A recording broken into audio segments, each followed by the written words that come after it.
Well, I mean, nobody knows except that it's part of the military special forces that were supposed to undertake different operations there. Of course, the entire West African states are having serious challenges. Boko Haram and different insurgent groups. We've seen Mali, where French forces have been participating, and now they're going to withdraw. And we've seen Cameroon, we've seen Chad, all of them have had these insurgents for a long period of time, especially coming from the northern part of Africa. Some people who were trained in Libya before, some other, the Berber and the Amazigh who want to have an independent nation of their own. And of course, add to this political Islam into this chemistry where breeds of Al-Qaeda, ISIS, and whatever name that you give them are creating havoc in these areas. And therefore, it's very important to have leaders that can unite people behind them. I'm sure those who are abducting children in Nigeria are not doing it alone. They must have some community support. These guys, they have their children abducted and they don't know anything about it. No, this is a joke. Frankly, number one, when you have this kind of occurrences coming, the state authorities should be able at least to protect the schools for a certain period of time so that they can discourage these people who are looking for money by abducting children. The kind of psychological trauma that kids will endure will last a lifetime. They're not going to be normal people when they have been abducted. Their safety and security through their life will be in question. And I don't think nobody understands this. Of course, Nigeria has too many people. It might be able to afford some people who lose their senses. But at the end of the day, as a leader in any African nation whose people are being slaughtered, whose women are being raped, whose children are being kidnapped, they cannot claim to be leaders of that in this continent. And therefore, African leaders in the AU meetings, the media must raise these issues. African civil society organizations must raise these issues. They have beautiful words at the African Union, like silencing the guns in 2020. And frankly, the guns are still roaring in this continent. We have wars left and right, more than whatever we had before. I don't think we had conflicts in Africa the way we have it in the 21st century now. So it's very important that the African civil society should come up not with their own agenda, but with an agenda of the people they represent or they claim to represent. And this is a very important issue because the African Union will never be transformed with the kind of aging leadership we have there, with the kind of tyrants that are literally leading the continent.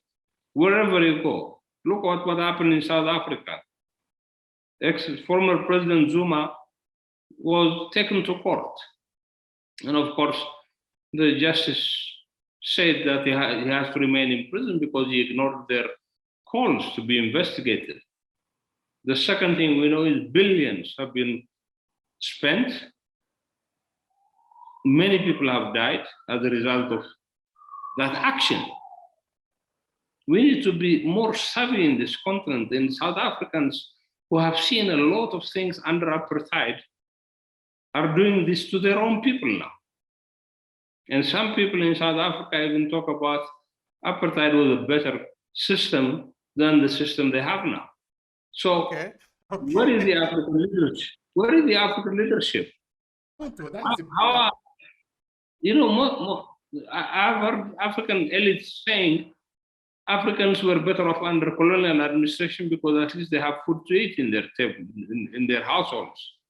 Now, what's happening is our new leaders who are purportedly elected by electoral mechanisms are the ones that are suppressing their own people. Take DRC, the richest country in the world, literally, in terms of its $24 trillion mineral wealth.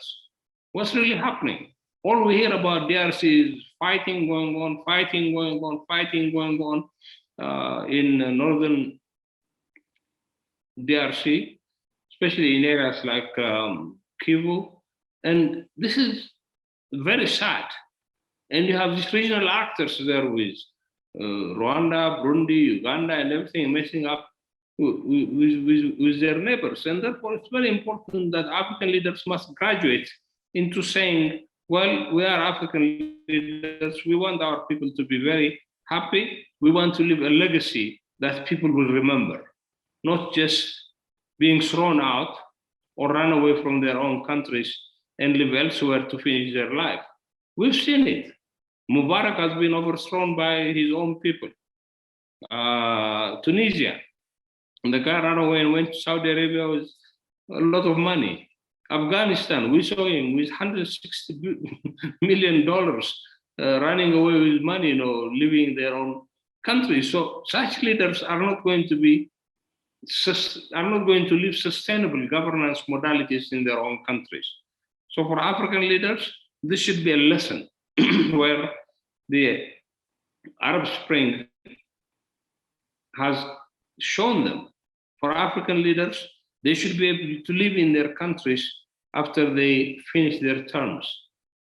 But if they continue to abuse democracy, and of course, as I said, democracy is being abused globally. It's not just a question of Africa.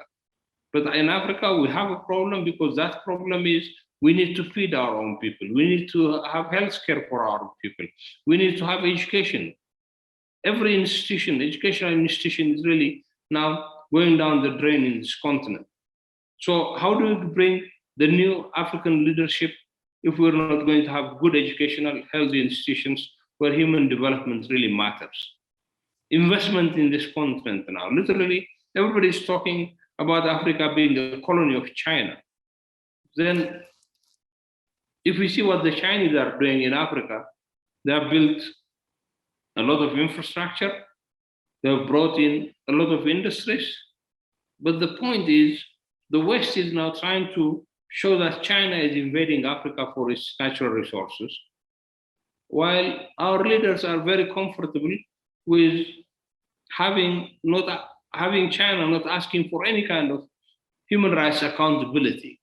So these are issues that we need to really talk about in the African elite. And I think you have a great role in this, getting the African media to be able, in fact, you can start a process in which the Africans should have a strong media association, a Pan-African one.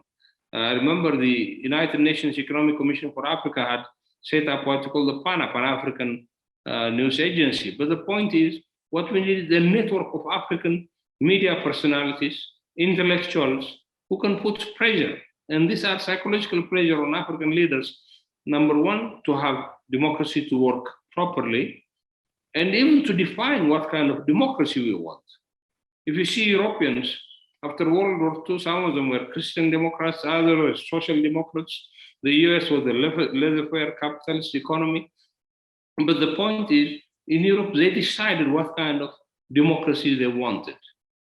Their main target was human well-being in Europe. And that's why you don't see so many billionaires in Europe, where the rich is structured to be able to sustain the life of those who were not able to reach the stage where the rich have reached. So it's very important in Africa also that this debate has to go on.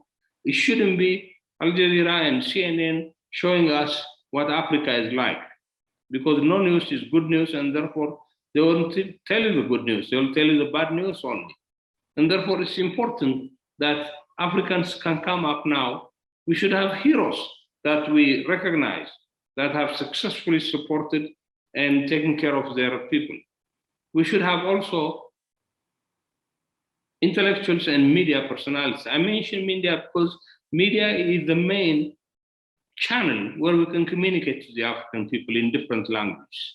And therefore, especially with the existence of vast social media networks in Africa, it will be easy to create this kind of awareness within the African continent. But it has to be relevant to the people who are listening the message. If we tell them democracy in Africa, I don't think anybody would care. But what African news would care is about employment, about education, about their future life, about their safety and security. And therefore, we need to have this kind of discussions going on. Of course, there will be disruptors who are coming in the middle and telling you this is not a good thing to do, but we can do it.